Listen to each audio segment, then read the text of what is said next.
Hello বন্ধুরা, এটা হলো প্রফেশনাল ড্রিল মেশিন যারা গ্রিলের কাজ করে।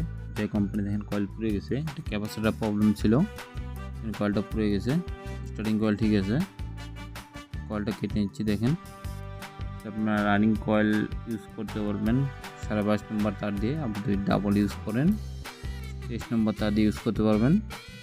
পিভিসি ব্যাপার, এটা 7 নম্বর ইউজ করতে পারবেন বা 10 নম্বরে ইউজ করতে পারবেন। বহুত গ্যাপ থাকে, কোনো অসুবিধা নেই। কয়েলে বহুত গ্যাপ আছে। এটা রানিং কয়েলের 1 থেকে 6, 1 থেকে 10, 1 থেকে 12 একটা set running coil. Starting coil দুটো সেট।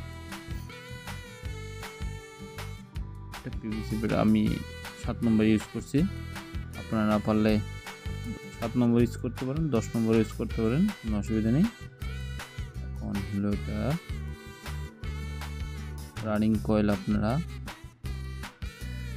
ডাটা বলে দিচ্ছি, এগুলো জয় কোম্পানির প্রফেশনাল ড্রিল। যারা গ্রিলের কাজ করে তাদের জন্য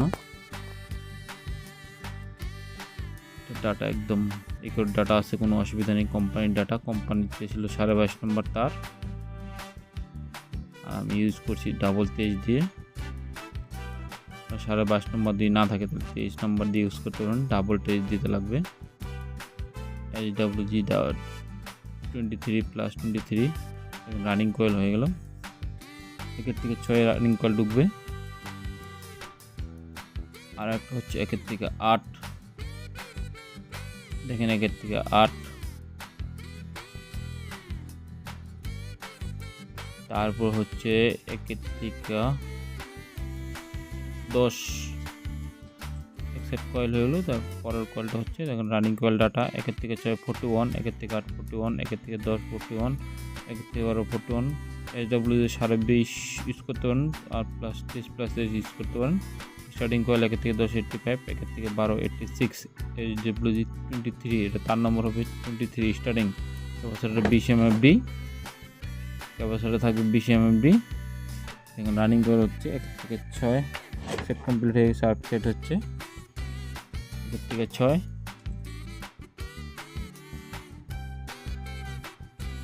দেখুন স্টার্টিং কয়েল 1 সেট হয়ে গেছে। স্টার্টিং কয়েল আর সেট বাকি আছে। কমপ্লিট দেখানো হয়নি, কমপ্লিট দেখালে ভিডিওটা বড় হয়ে যায়। দেখেন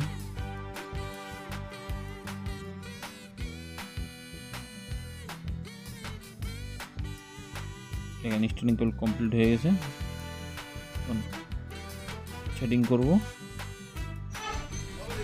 দেখেন সেটিং করা হয়েছে, বার্নিশ মারা হয়ে গেছে, আলহামদুলিল্লাহ সব হয়ে গেছে।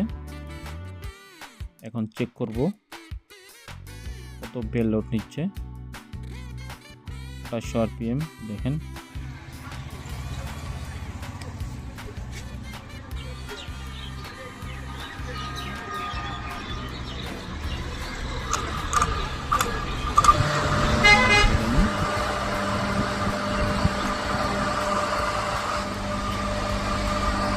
কত নিচে থেকে এম্পিয়ার।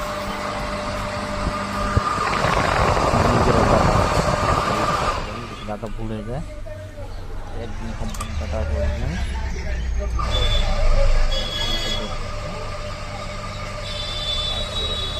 দেখেন কোম্পানি